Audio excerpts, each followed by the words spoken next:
Well, Ofcom's got new powers under the Online Safety Act, and I think they've got to use the powers that they've got to take action against tech companies when they're flagrantly breaching the rules that currently exist. If there's a need for more legislation, then Ofcom shouldn't be scared to ask the government for that. This is a fast-moving technology.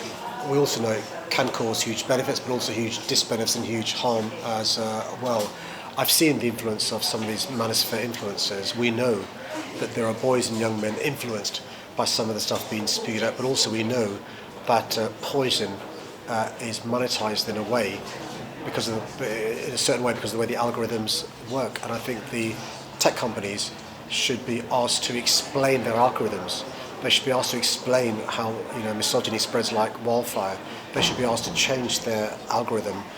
Ofcom's got powers, and if they're saying they've not got enough powers, they should ask the government for more powers. My starting point with this awful case is, as a dad, I can't imagine what Henry Nowak's family is going through. It's just tragic. I'm heartbroken for them. They are clearly grieving, but the dignity with which they responded is just inspiring to me. There are serious questions about the police response, which is why I'm pleased. The police watchdog will look into the police response, but I think today's about remembering this young man, Henry Nowak, and thinking about his family rather than getting involved in knockabout politics. Well, I'm told there's 1,000 pages. I've not read any of it. I've been busy sorting my speech out today. But what frustrates me is it's just a massive distraction on some of the stuff we should be doing as a Labour Party and some of the stuff the Labour government should be doing. They've delivered some great policies over the last couple of years.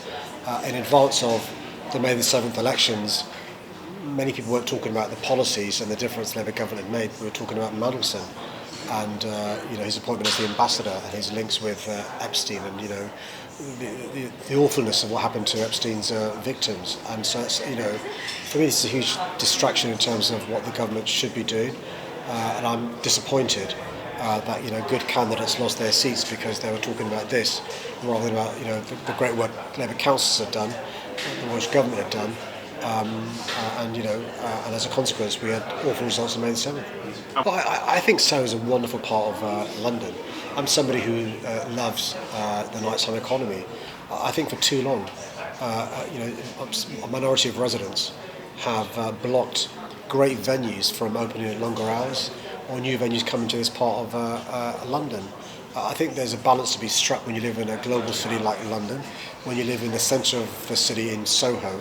And that's why I've been lobbying the government for additional powers in relation to licensing, because I want to support the nighttime economy.